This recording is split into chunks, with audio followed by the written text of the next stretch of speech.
Ce message vous est présenté par l'Assemblée chrétienne Le Tabernacle. www.letabernacle.net.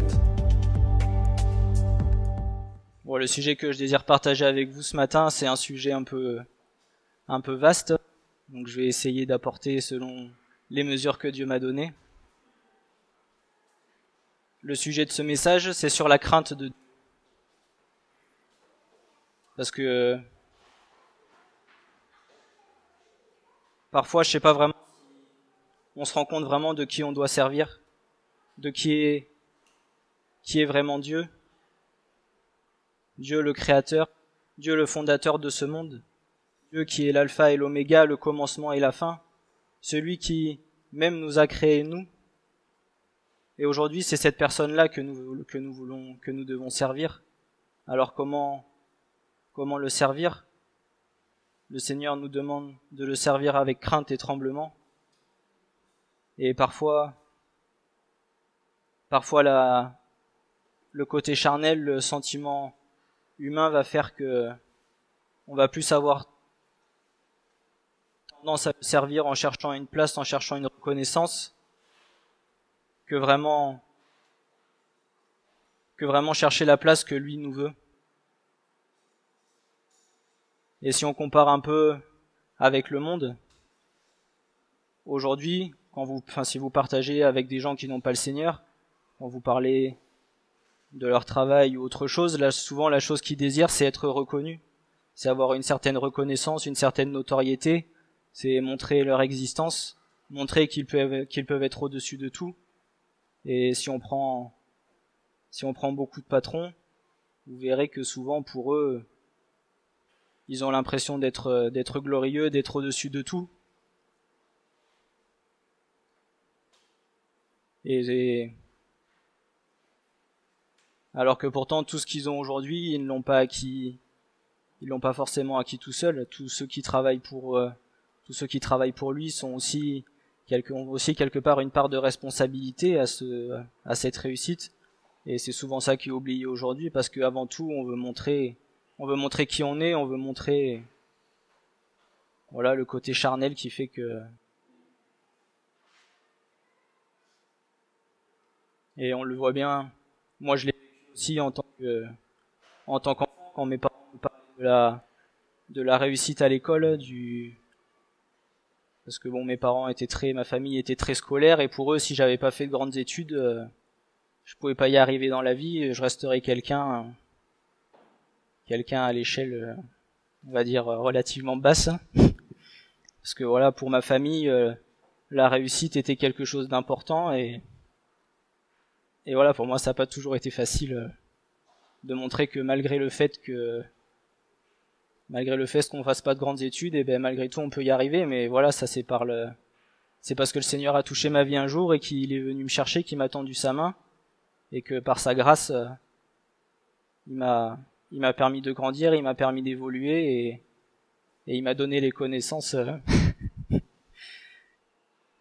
Il m'a fait grâce de me donner les connaissances dont j'avais besoin pour pouvoir évoluer, que ça soit au niveau professionnel, mais aussi au niveau spirituel, parce que c'est lui qui nous transmet toutes ces connaissances.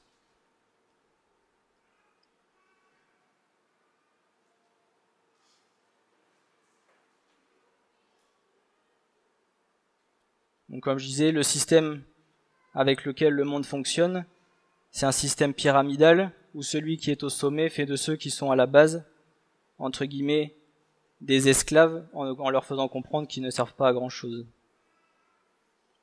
Et bien souvent, en les méprisant, alors que pourtant, comme on dit, sans la base, il n'y a pas de sommet.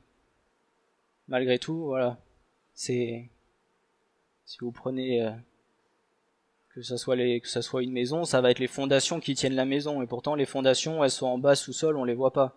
Mais sans les fondations, la maison, elle tiendrait pas.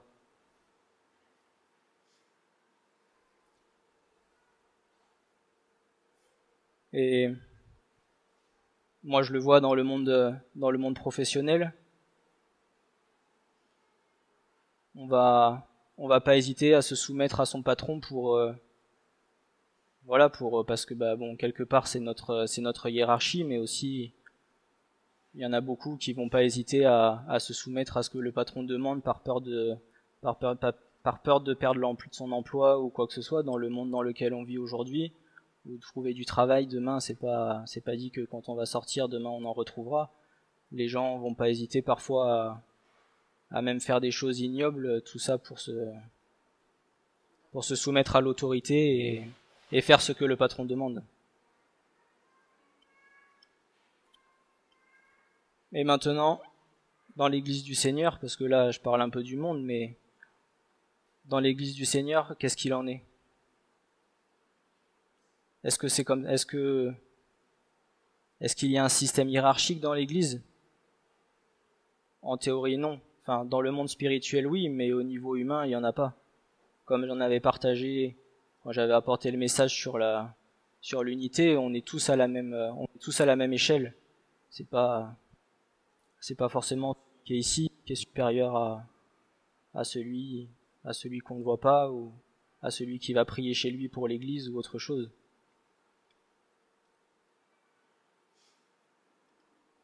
Parce que nous sommes tous membres du corps, et chaque membre a une fonction bien précise et n'est pas plus grand ou plus important qu'un autre. Chacun a la même valeur aux yeux de Dieu. Chacun des membres sont complémentaires et non pas dominants les uns sur les autres. Et dans chaque service, dans le service de Dieu, dans le service que Dieu nous demande et dans l'appel qu'il a posé sur nos vies, pour moi, il faut toujours le servir avec crainte. Parce que c'est lui qui a fait de nous ce que nous sommes. C'est lui qui nous fait grâce. C'est lui qui nous fait grâce des dons qu'il nous a donnés. Aujourd'hui, il nous les a donnés, demain, il peut nous les reprendre. Alors de quoi verrions-nous nous glorifier? Bien souvent, même dans l'église du Seigneur, parce qu'on peut le voir dans certaines assemblées, avant tout, certains vont pouvoir chercher à vouloir la place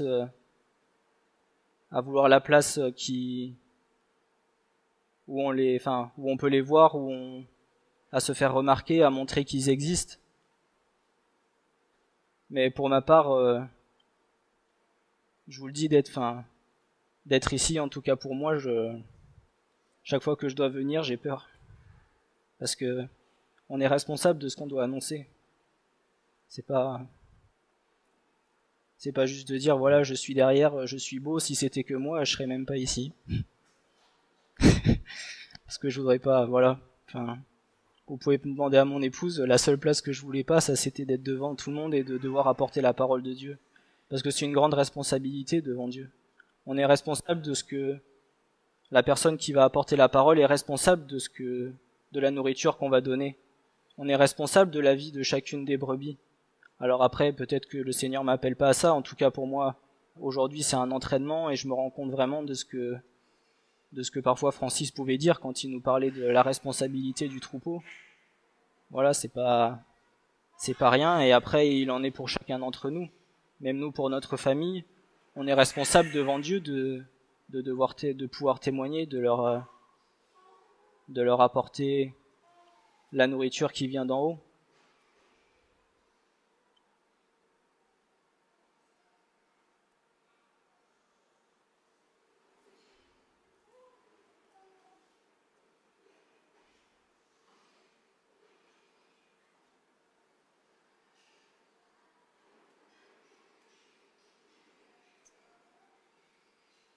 Avons-nous vraiment pleine conscience de qui est celui que nous servons? Comment et avec quelle motivation de cœur désirons-nous servir le Seigneur?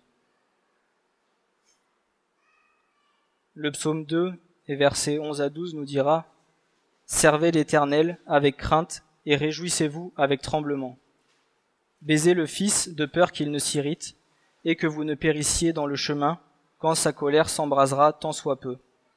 Bienheureux tous ceux qui se confient en lui. » Donc après, quand je parle de la crainte de Dieu, la crainte de Dieu n'est pas la crainte que nous devons avoir comme dans le côté charnel.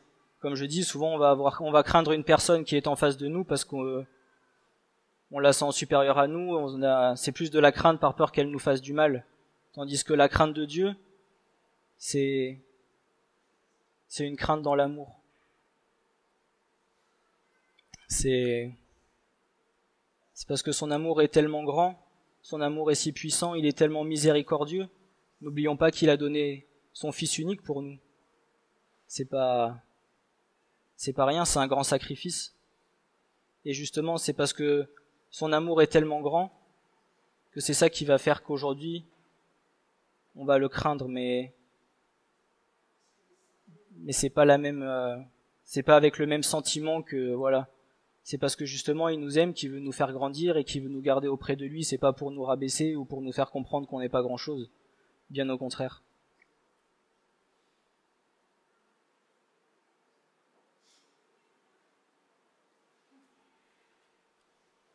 C'est une crainte dans la sainteté à cause de la grandeur de son nom, de sa magnificence, de son amour pour nous, de ce que nous sommes devenus par sa grâce aujourd'hui.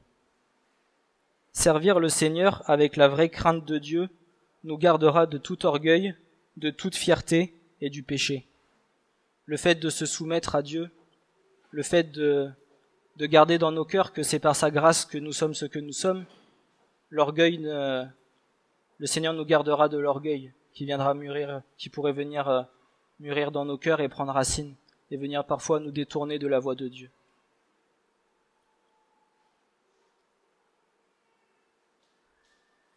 Comme le psalmiste nous le dit, réjouissez-vous avec tremblement. Nous n'avons rien pour nous glorifier de quoi que ce soit. C'est le Seigneur qui fait toutes choses en nous et qui nous accorde ses dons et toute intelligence. Or, nul ne s'arroge cet honneur, mais seulement s'il est appelé de Dieu, ainsi que le fut aussi Aaron.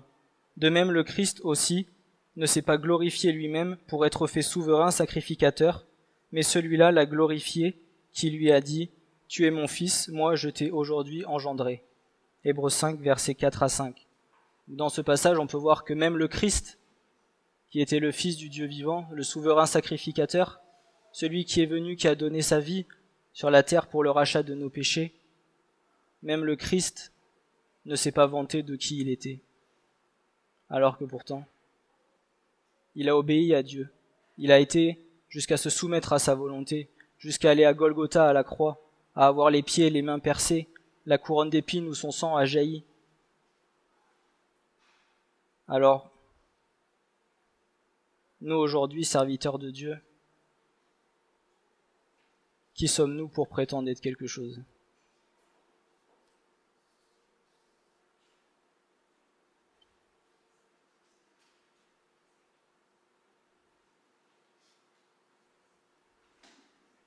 Et je suis tombé sur un passage dans la parole, le passage du prophète Daniel, quand l'Éternel va venir se révéler à lui, où pour moi ça m'a marqué quand je vois à quel point il tremble devant la présence de Dieu, à quel point tout le monde va aller jusqu'à s'humilier, à se mettre à genoux par terre, parce que qui peut rester debout devant la présence de Dieu ? Pour ma part, j'en ai été témoin un jour où j'étais nu, je suis tombé devant Dieu, j'ai été obligé de me repentir, de fléchir les genoux, de demander pardon. Et je tremblais. Vous pouvez demander à mon épouse, elle en est témoin. Je suis venu la voir, je lui ai dit chérie, ça va pas. Après, là où a été mon erreur, c'est que ça a été tellement fort que après j'ai mis du temps à m'en remettre et à oser aller devant la face du Seigneur parce que c'était tellement fort que c'est comme si j'étais debout et j'ai été forcé à plier le genou, je pouvais pas rester debout, c'était pas possible. Et quand on voit le passage dans le prophète Daniel, tout le monde se met à genoux et tout le monde se cache tellement la puissance de Dieu est grande. Craindre Dieu, c'est comprendre sa puissance face au péché. C'est reconnaître sa grandeur et son amour infini. Craindre Dieu, c'est bien agir, car nous savons que son regard est sur nous. Dans toutes les choses que nous faisons chaque jour de nos vies, n'oublions pas que le regard de Dieu est sur nous. Dans toutes les décisions, dans tous les choix que nous avons à prendre, soumettons-les au Seigneur et demandons-lui quelle est sa direction. Ayons conscience qu'il est le Créateur, que c'est le Créateur que nous servons, le Roi des rois et le Seigneur des seigneurs.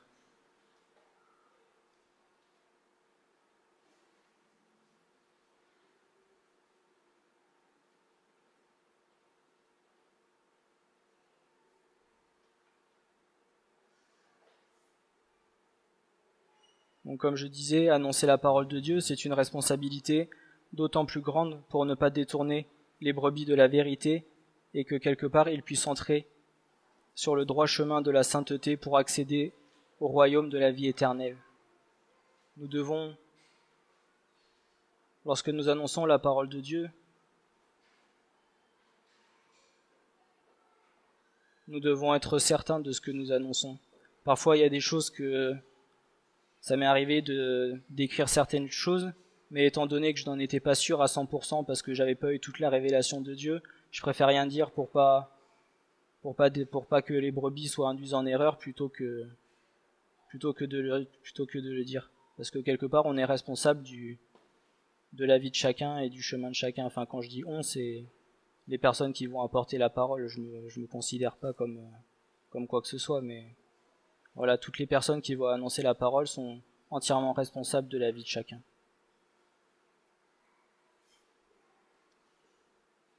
Donc au psaume 111, versets 2 à 10, il est dit : « Les œuvres de l'Éternel sont grandes, elles sont recherchées de tous ceux qui y prennent plaisir. Son œuvre est glorieuse et magnifique, et sa justice demeure à perpétuité. Il a établi un mémorial de ses merveilles. L'Éternel est plein de grâce et miséricordieux. Il donne de la nourriture à ceux qui le craignent.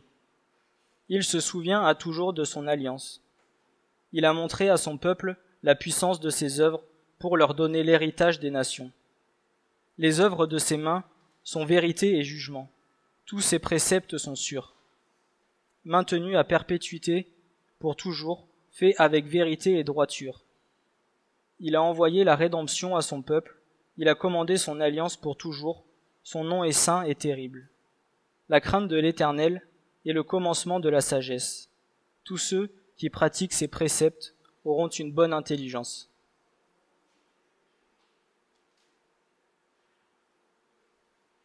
Dans beaucoup de passages que j'ai pu lire, la crainte de Dieu est reliée à la sagesse, au fruit de la sagesse.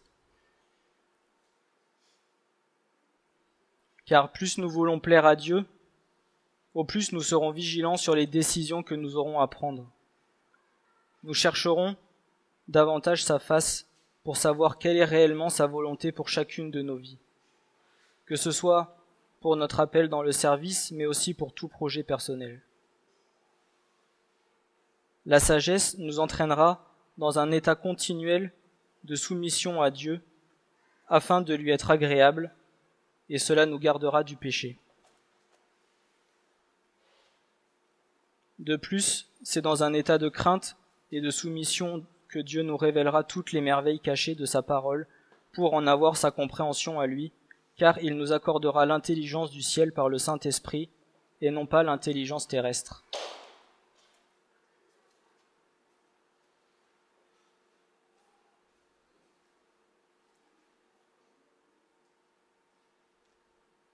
Donc, comme j'expliquais tout à l'heure, c'est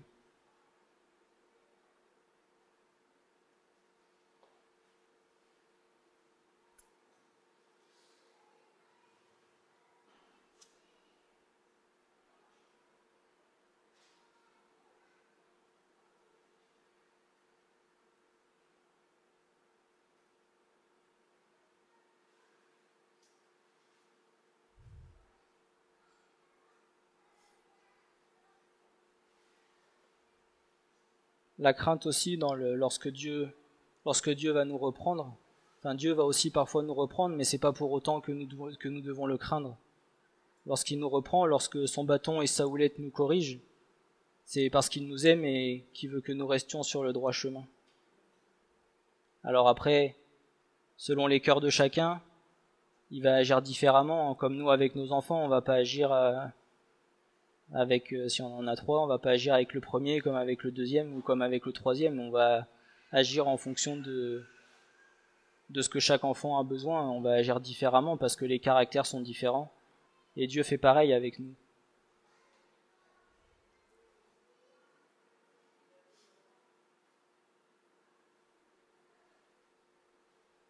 Mon fils, si tu reçois mes paroles et que tu caches par devers toi mes commandements, pour rendre ton oreille attentive à la sagesse, si tu inclines ton cœur à l'intelligence, si tu appelles le discernement, si tu adresses ta voix à l'intelligence, si tu la cherches comme de l'argent et que tu la recherches comme des trésors cachés, alors tu comprendras la crainte de l'Éternel et tu trouveras la connaissance de Dieu.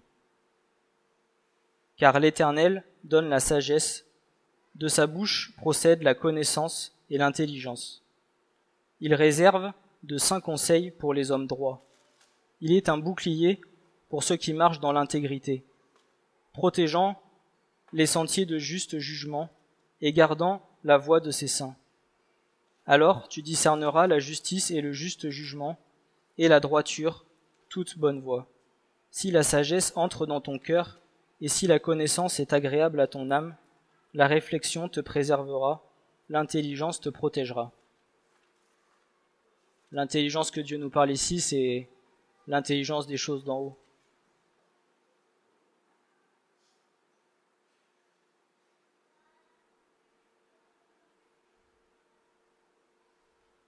Et comme nous le dit la parole de Dieu, quand il nous est dit « Recherchez premièrement le royaume des cieux et sa justice »,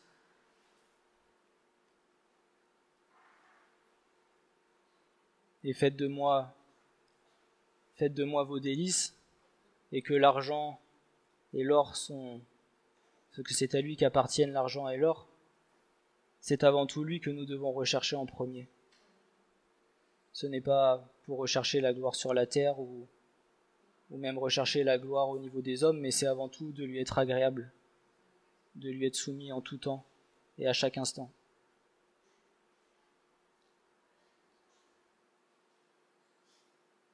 Dans la crainte de l'Éternel, il y a la sécurité de la force, et il y a un refuge pour ses fils. La crainte de l'Éternel est une fontaine de vie pour faire éviter les pièges de la mort. Donc c'est ce que je vous partageais tout à l'heure. Lorsque nous craignons Dieu et que nous lui demandons quelles sont ses voies pour notre vie, souvent cela nous évitera des chemins bien tortueux et bien compliqués, où parfois nous allons devoir souffrir pour que nous revenions sur les voies que le Seigneur a choisies. Après, bien évidemment, on en est tous témoins, on est tous passés par là, moi le premier. Et parfois c'est beaucoup de souffrance alors que pourtant il suffisait de se soumettre au Seigneur. Mais parfois je me dis, sur certaines décisions de ma vie, alors oui, ça nous enseigne. Mais je me dis, Seigneur, finalement, est-ce que je te crains vraiment pour avoir pris des décisions que toi tu voulais pas que je prenne ?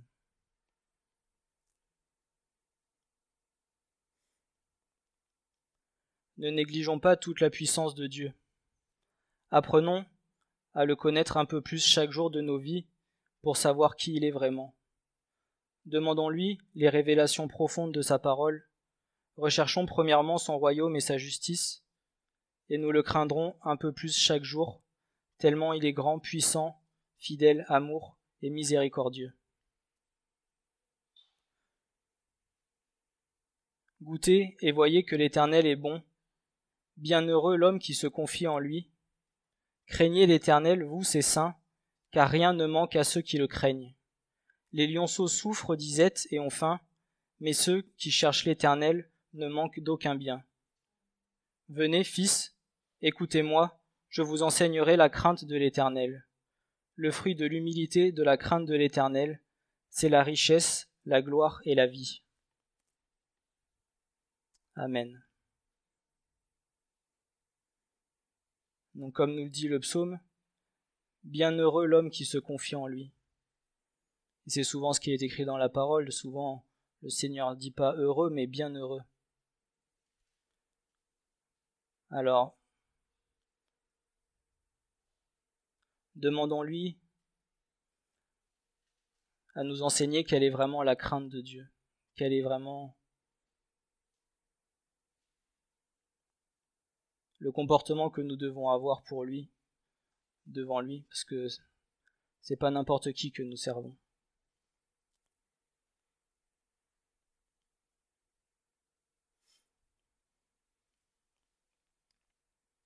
Et après, vous verrez que, et on verra que bien souvent, des fruits viendront naître, les fruits de l'esprit viendront naître dans nos vies et pourront nous aider à grandir, à nous soumettre à lui. Parce qu'en tout cas, pour mon témoignage personnel, plus je grandis avec le Seigneur et plus je me rends compte que je suis de plus en plus petit finalement, que je ne suis rien.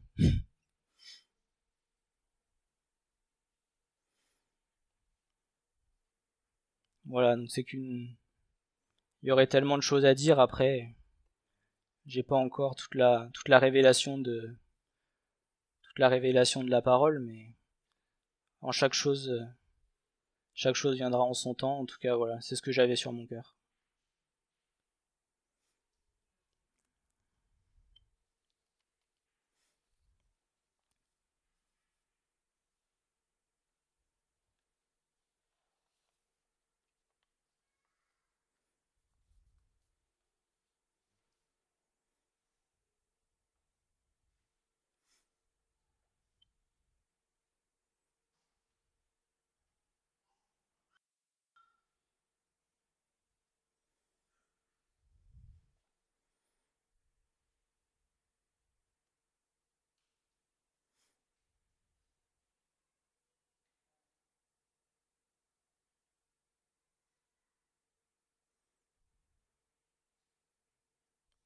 Après, voilà, c'est pour nous encourager et nous aider à grandir avec le Seigneur.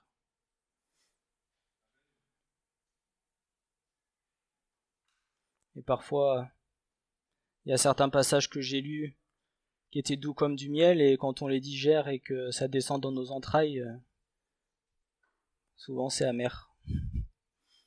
Mais après, voilà, il faut que la parole travaille dans nos cœurs et que nous continuions à grandir et à la mettre en pratique dans chacune de nos vies. Ce message vous a été présenté par l'Assemblée chrétienne Le Tabernacle. www.letabernacle.net